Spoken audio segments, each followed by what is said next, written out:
حي على الفلاح.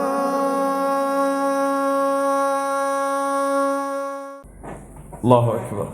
இமாம்களுக்கு இடையே இருந்த உறவு எவ்வளவு பெரிய கருத்து வேறுபாடு இருந்தாலும் இருவரும் ஒருவரை மதித்த அந்த விதம், இதுவெல்லாம் இந்த சமூகத்தில் இருக்கக்கூடிய எல்லா ஆலிம்களும் எல்லா மார்க்கத்தை படிக்கக்கூடிய மாணவர்களும் இந்த இரு இமாம்களிடத்திலிருந்து படித்துக் கொள்ள வேண்டிய மிகப்பெரிய பாடம்.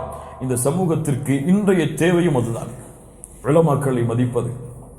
தம்முடைய கருத்தில் மாறுபட்டு இருக்கக்கூடிய மாற்று கருத்து உள்ளவரை மதிப்பது, அவரிடத்திலே பணிவோடு அன்போடு பாசத்தோடு பேசுவது, அவரோடு அழகிய முறையில் நட்பு வளர்ப்பது, இல்மில் எவ்வளவு கருத்து வேறுபாடு பட்டிருந்தாலும் ஈமானுடைய தரத்தில் ஒரே தரம்தான் என்று மதிப்பது.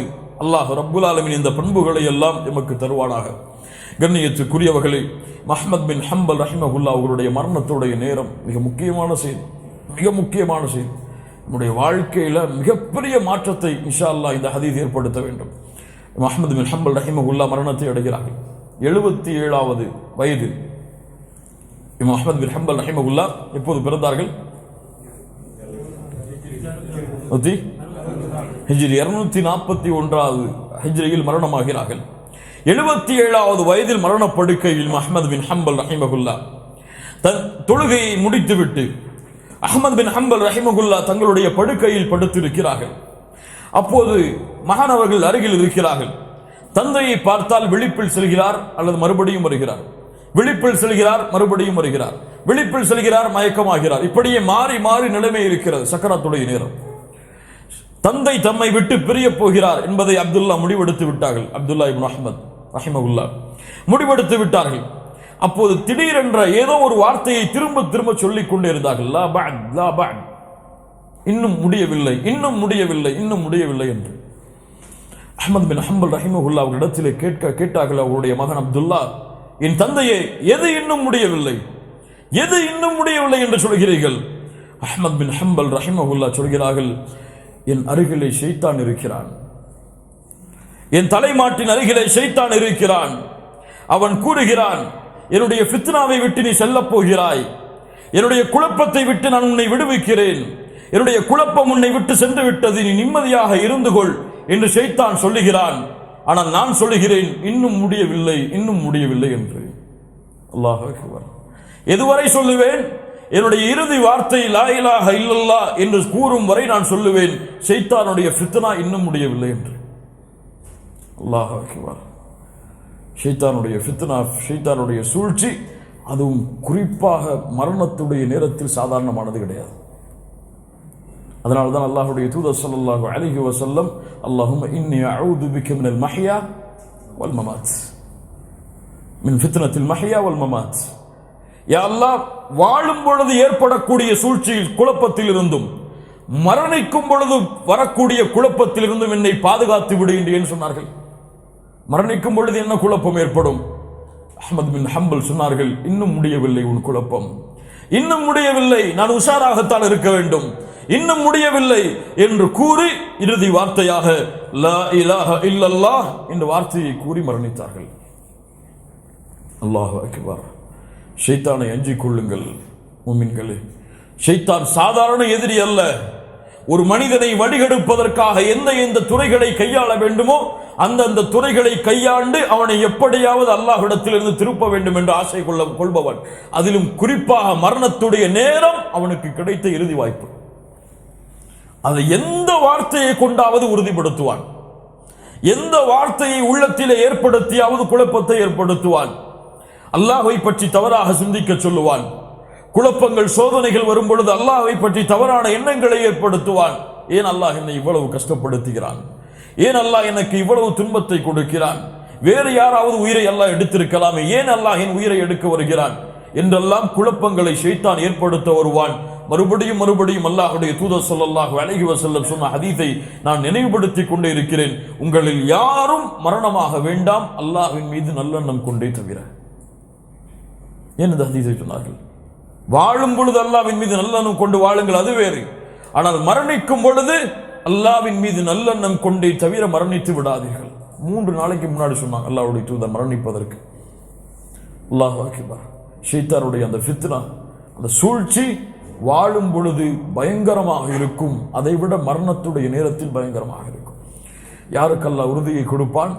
யார் ஈமானில், இல்மில், அல்லாஹ்வுடைய மார்க்கத்தில், குர்ஆனில், சுன்னாவில் உறுதி பெற்றார்களோ அவர்களுக்கு அல்லாஹ் உள்ளத்துடைய உறுதியை ஏற்படுத்தி அவர்களுடைய வாழ்வை அல்லாஹ் வெளிச்சமாக்குவான்.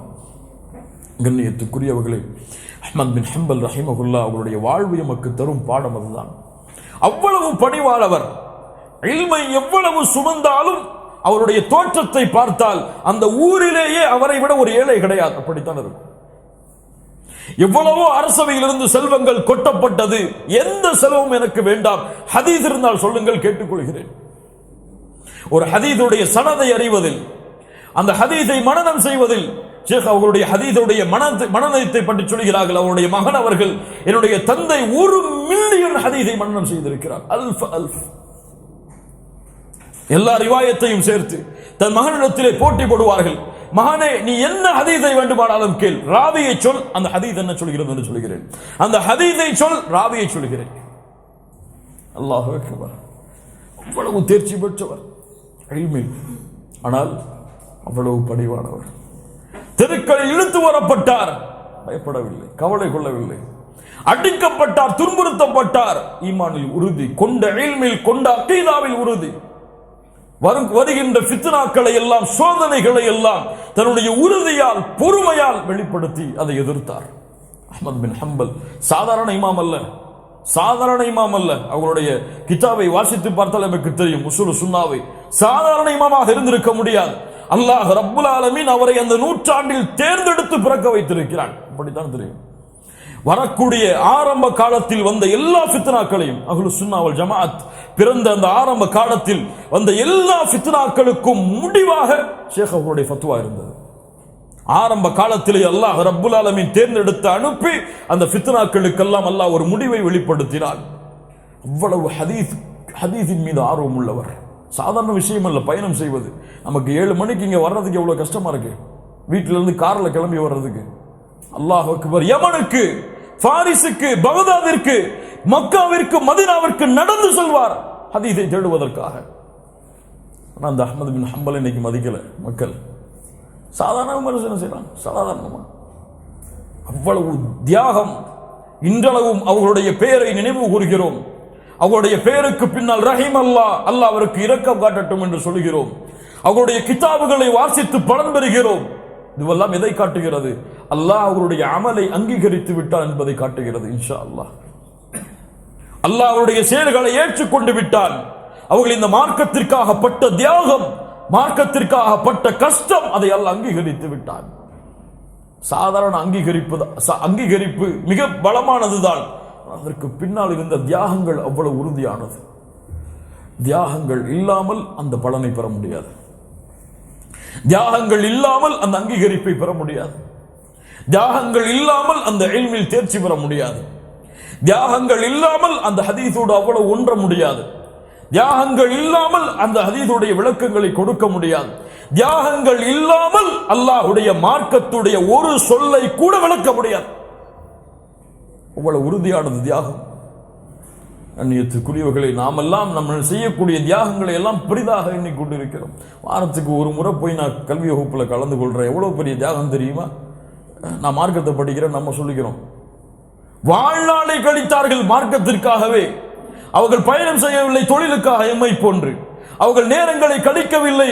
ஒரு 24 மணி நேரத்தில் 15 மணி நேரம் உலகத்திற்கு கொடுத்து விட்டு ஏதோ ஒரு மணி நேரத்தை மட்டும் மார்க்கத்திற்காக தன் வாழ்நாள் முழுவதும் தூக்கத்தை மறந்து, உணவை மறந்து, அத்துணை வாழ்வையும் தியாகம் செய்தார்கள் இல்மிற்காக மட்டும், ஹதீஸுக்காக மட்டும்.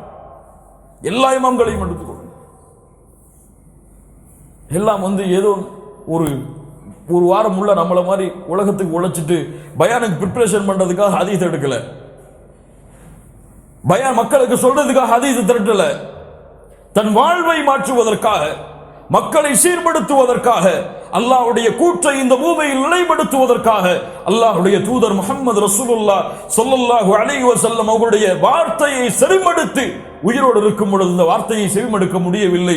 மரணித்ததற்கு பின்னால் அல்லாஹ்வுடைய தூதருடைய வார்த்தையை பாதுகாத்து உலக மக்களுக்கு எடுத்து வைக்க வேண்டும் என்பதற்காக வாழ்வை அளித்தவர்கள் இமாம்கள். சாதாரண தியாகம் அல்ல. அதனால் தான் சொல்கிறோம், எம்முடைய அறிவு, எம்முடைய சிந்தனை, எம்முடைய தெரிவு, எம்முடைய தெளிவு இதை விடவெல்லாம் சிறந்த தெளிவாகத்தான் அவருடைய தெளிவு இருக்கும்.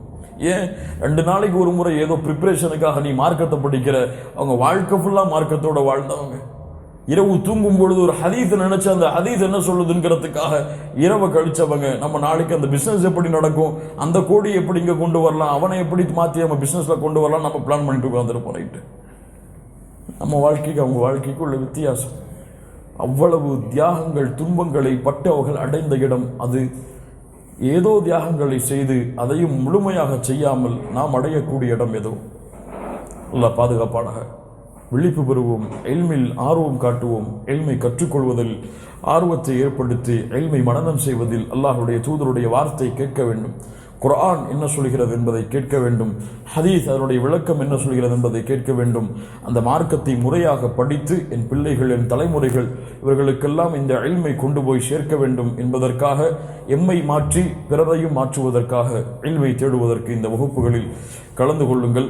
அல்லாஹ் ரப்புல் ஆலமீன் அதன் மூலமாக எமக்கு இல்மில் தெளிவை ஏற்படுத்துவான். இதோடு மட்டும் அஹ்மது பின் ஹம்பல் ரஹிமஹுல்லாஹ் அவருடைய வாழ்வை நாம் முடிக்கவில்லை. இன்ஷா அல்லாஹ் வருகின்ற வகுப்புகளில் அஹ்மது பின் ஹம்பல் ரஹிமஹுல்லாஹ் உஸூலு சுன்னாவை படிக்கும் பொழுதெல்லாம் அவருடைய வாழ்வில் வரக்கூடிய நிகழ்வுகள் எம்மை தொட்டு செல்லும். இன்ஷா அல்லாஹ் அந்த நிகழ்வுகள் தரக்கூடிய பாடங்களை ஒவ்வொன்றாக அந்த வகுப்புகளில் பார்ப்போம். இது சுருக்கமான அஹ்மது பின் ஹம்பல் ரஹிமஹுல்லாஹ் அவர்கள் யார் என்பதை தெளிவுபடுத்துவதற்கான ஒரு சிறு உரைதான். அல்லாஹ் ரப்புல் ஆலமீன் அவனுடைய அருளால் மீண்டும் நாம் ஒன்றிணைவதற்கு அல்லாஹ் அருள் செய்வானாக. கற்ற இல்மை, கேட்ட வார்த்தைகளை வாழ்வில் செயல்படுத்தி அதன்படி நம்முடைய மரணம் வரை உறுதியாக இருப்பதற்கு அல்லாஹ் ரப்புல் ஆலமீன் அருள் செய்வானாக. அகூலு கௌலி ஹாதா அஸ்தக்ஃபிருல்லாஹ் லீ வலக்கும். அஸ்ஸலாமு அலைக்கும் வரஹ்மத்துல்லாஹி.